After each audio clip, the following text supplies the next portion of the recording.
Good morning dear students.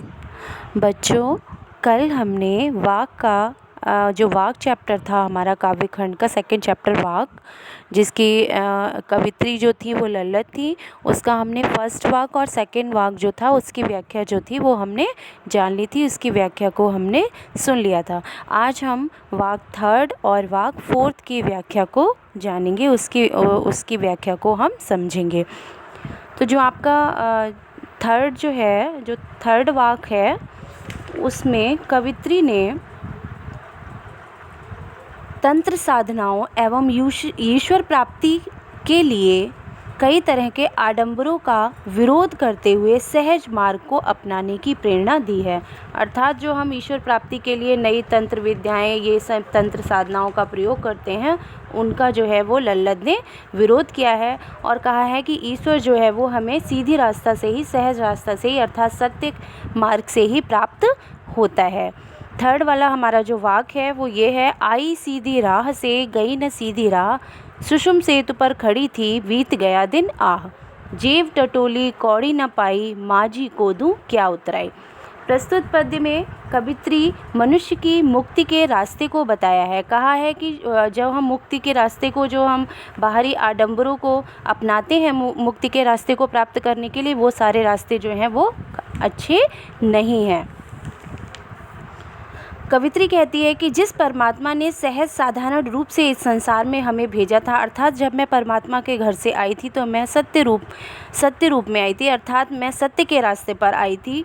ईश्वर ने मुझे भेजा था, मेरा मन एकदम साफ था और मैं उसी ईश्वर को प्राप्त करने के लिए, जब अब मुझे उस ईश्वर को प्राप्त करना है तो मैं सहज मार्ग की अपेक्षा टेढ़े मेढ़े मार्ग को अपनाने लगी हूँ, अर्थात सत्य के मार्ग को छोड़कर असत्य पर जा रही हूँ। ईश्वर प्राप्ति के लिए विभिन्न प्रकार की तंत्र साधनाओं के सहारे मैंने सुषुम्ना नाड़ी को जागृत कर ईश्वर प्राप्त करने के भ्रम में संपूर्ण जीवन को बिता दिया। सुषुम्ना नाड़ी बच्चों हमारी जो नाक के ऊपर, नाक के सीधे जो दोनों आईब्रो के बीच का जो स्थान होता है वो सुषुम्ना नाड़ी, उसको सुषुम्ना नाड़ी बोलते हैं।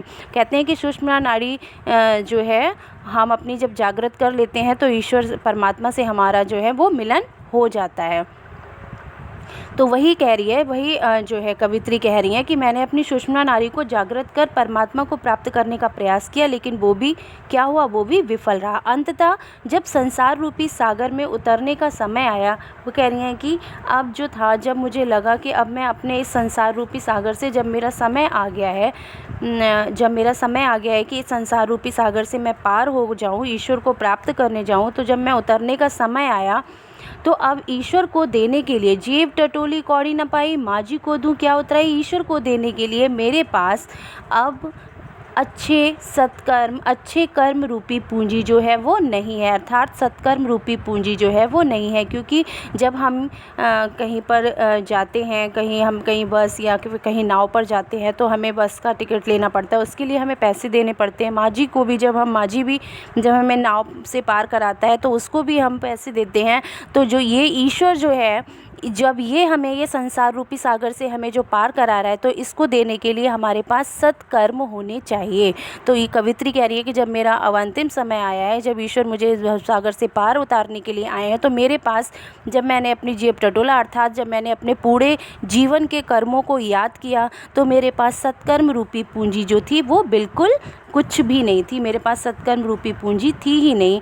तो अब मैं सोच रही हूँ कि मैं अब इस ईश्वर को, जो मुझे भाव सागर से पार करा रहा है, मैं इसे उतराई के रूप में क्या दूं। मैं भूल गई हूँ कि ईश्वर को दिखावा और आडंबर बिल्कुल ही नहीं भाते हैं। इस अर्थ में मेरा जीवन निरर्थक रहा, क्योंकि जीवन के अंत में ईश्वर के लिए मेरे पास कुछ भी नहीं था, अर्थात मेरे पास सत्कर्म रूपी पूंजी जो थी वो नहीं थी। बच्चों, ये तो हमारा थर्ड हमारा वाक था। अब हमारा फोर्थ वाक जो है वो ये है, थल थल में वसता है शिव ही, भेद न कर क्या हिंदू मुसलमान, ज्ञानी है तो स्वयं को जान, वही है साहिब से पहचान।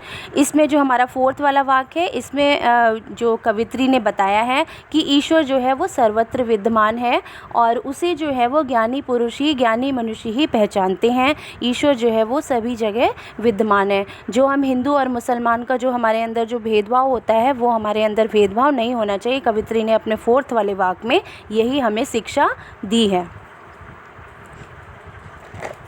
कवित्री के अनुसार ईश्वर संबंधी अलग अलग धार्मिक मान्यताओं का खंडन किया गया है। उनके अनुसार ईश्वर व्यक्ति के चेतन में बसता है, अर्थात हर व्यक्ति के अंदर रहता है, जिसका कोई भी नाम हो सकता है, चाहे वो हिंदू हो या मुसलमान हो। कवित्री के अनुसार परमात्मा प्रकृति के कण कण में बसा हुआ है, थल थल में बसता है शिव्य, अर्थात परमात्मा जो है वो प्रकृति के कण कण में बसा हुआ है।